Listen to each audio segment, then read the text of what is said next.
Hey guys, my name is Tanam and welcome to my channel. Today,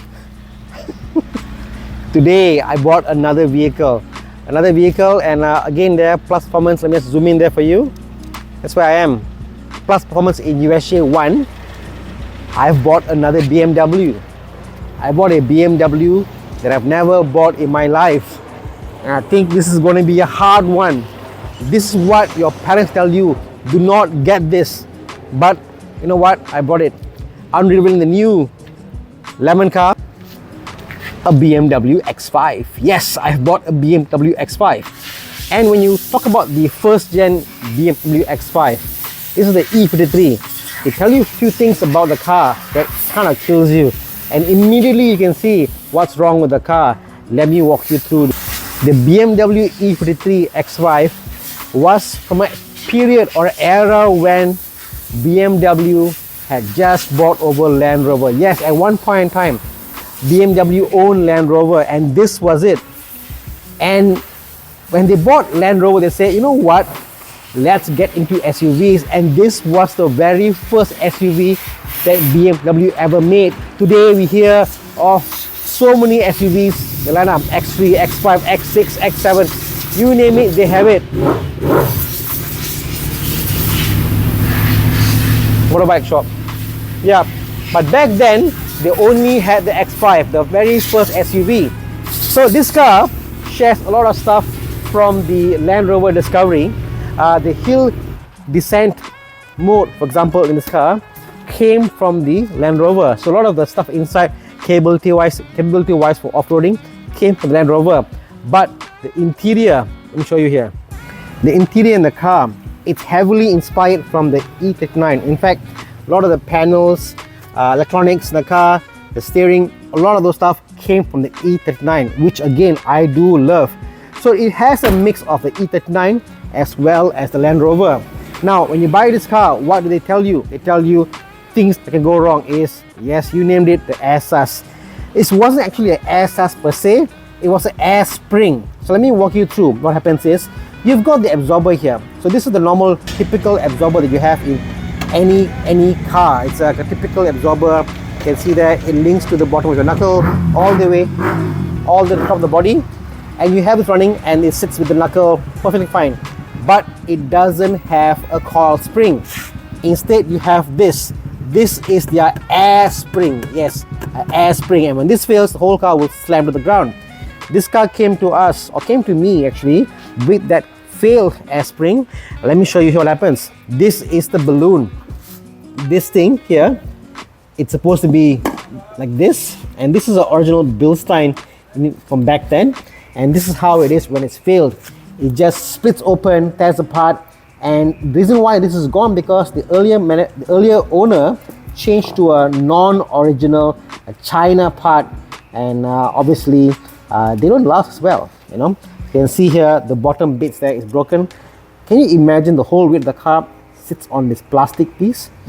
Yes, BMW knew their shit, isn't it? Yeah, this is an air spring. It's the air spring, and if I were to get one and fix it, which I have, definitely go with the original. So the idea with this car is to tell you what not to do when buying this car. Air spring will fail. You're going to try to put in a used unit that's original. Let's see how long that lasts. There's a video on that.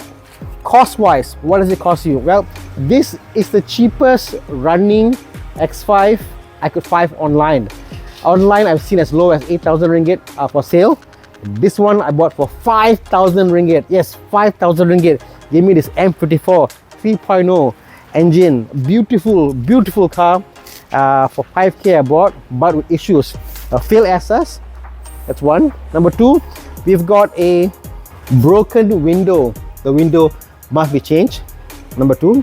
Number three, the power window doesn't work on both left and right of the car, which I have bought, and that is here.